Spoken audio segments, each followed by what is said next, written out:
નમસ્કાર. વિશેષ ન્યૂઝમાં હું દિનેશ સિંધવ. વિધાનસભાના પગથિયાની બાજુમાં જે ઓટલો છે એ ઓટલે બેસીને ગોપાલ ઇટાલિયા જોડે સમજવું છે. મિત્રો, ગોપાલભાઈ સહિતના જે આમ આદમી પાર્ટીના જે ધારાસભ્યો છે એમને અધ્યક્ષ શંકરભાઈ ચૌધરી હમણાં થોડા ખખડાવ્યા પણ ખરા, ગુસ્સે થઈને ટકોર પણ કરી કે કોંગ્રેસ જોડે વિપક્ષની ભૂમિકાના પાઠ ભણે.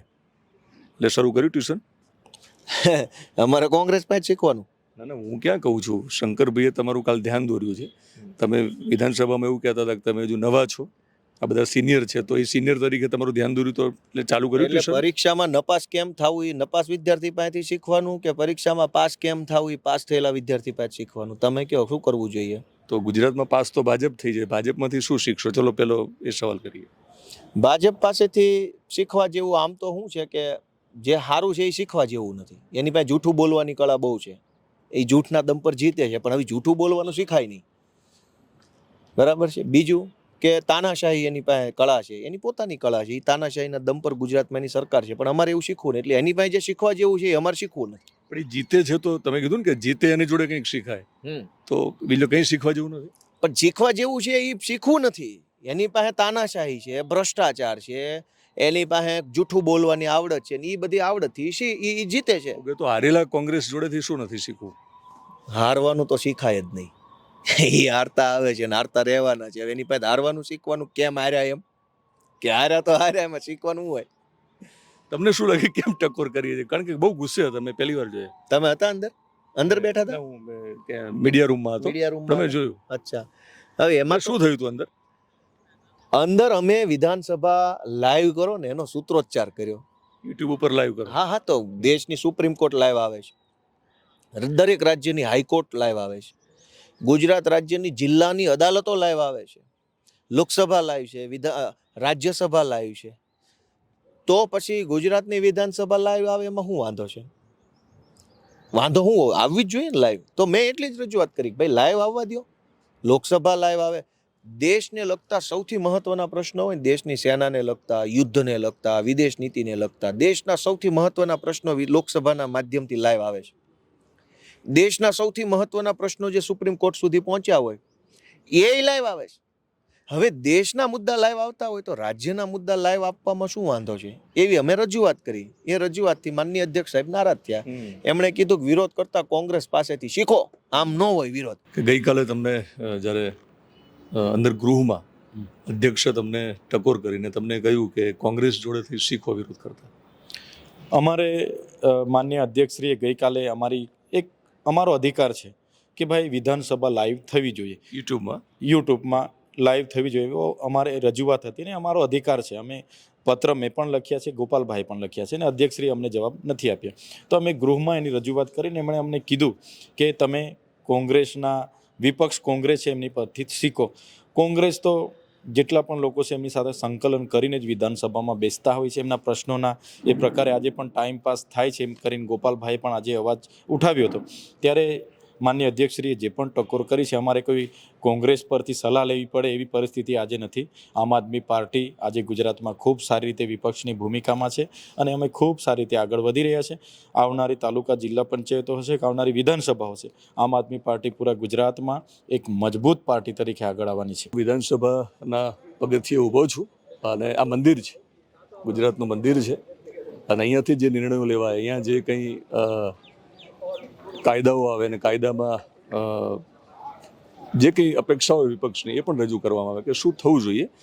કાલે વિધાનસભામાં આમ આદમી પાર્ટીના જે 4 ધારાસભ્ય હતા એમને કંઈક હિંમત કરી અને શંકરભાઈ ચૌધરી જે અધ્યક્ષ, તેઓ ખૂબ ગુસ્સે થયા અને એમનો બાટલો ફાટ્યો, મીડિયાની ભાષામાં કહીએ તો. અને એમાંના એક હેમંત ખવા મારી જોડે છે ધારાસભ્ય. શું થયું હતું કાલે? આમ તો ઘણા લાંબા સમય થયા, છેલ્લા 3 વર્ષથી જ્યારથી વિધાનસભા ગૃહમાં અમે ચૂંટાઈને આવ્યા ત્યારથી સતત ગુજરાતની વિધાનસભા લાઈવ કરવા માટેની માંગ અમે કરતા આવ્યા છીએ.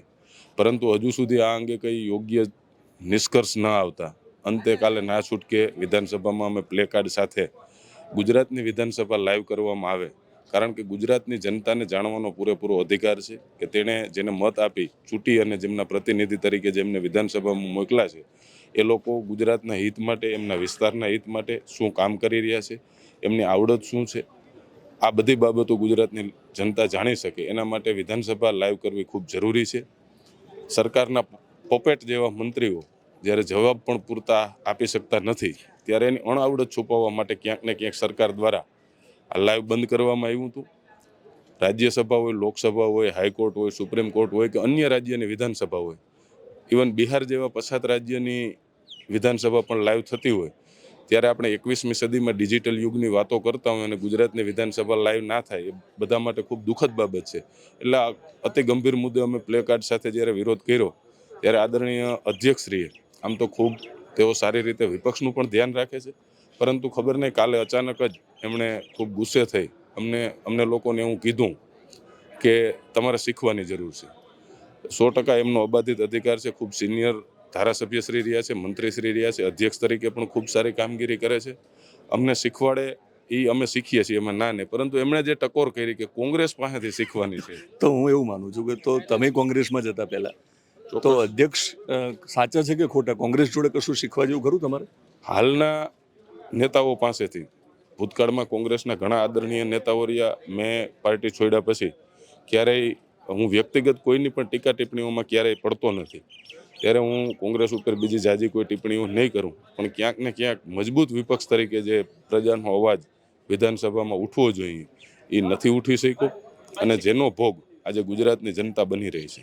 હું હંમેશા બે વાત કહેતો આવ્યો છું. મારા પ્રવચનોમાં, મારા ભાષણોમાં પણ મેં એક વાત કીધી છે કે જ્યાં આ માત્ર જવાબદારી સરકારની નથી, વિપક્ષની પણ એટલી જ જવાબદારી છે કે સાચા મુદ્દા પ્રજા સમક્ષ લઈ જવા જોઈએ અને ક્યાંક ને ક્યાંક એમાં વિપક્ષ પણ નિષ્ફળ રહ્યો છે.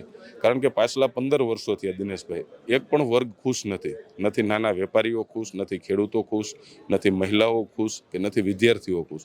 છતાં પણ ભારતીય જનતા પાર્ટીની સરકારો બને છે. હું આમાં ઈવીએમને ક્યાંય દોષ દેતો નથી, પરંતુ નબળા વિપક્ષને લઈ અને મજબૂત ભારતીય જનતા પાર્ટીના નેટવર્કને કારણે એની સરકારો બની રહી છે અને એનો ભોગ સામાન્ય લોકો બની રહ્યા છે. એમને શંકરભાઈએ કેમ કીધું હશે કે તમે કોંગ્રેસ જોડે શીખો? ચોક્કસ કદાચ એમની હળવી માર્મિક ટકોર એવી પણ હોય કે આમની જેમ સેટલ થતા શીખી જાવ.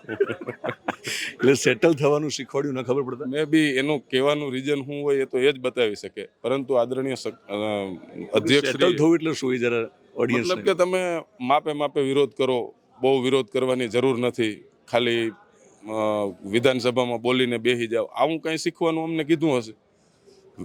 જોઈએ છીએ ભારતીય જનતા પાર્ટી જ્યારે વિપક્ષમાં હતી ત્યારે બાટલા માથા ઉપર લઈને આદરણીય અટલજી ગાડું લઈને સંસદમાં પહોંચ્યા હતા. ત્યારે વિપક્ષને અવાજ ઉઠાવવા માટે અધ્યક્ષશ્રી આવી ટકોર કેમ કરી શકે એ મને નથી સમજાતું. શંકરભાઈએ અમને ખૂબ શીખડાવ્યું છે.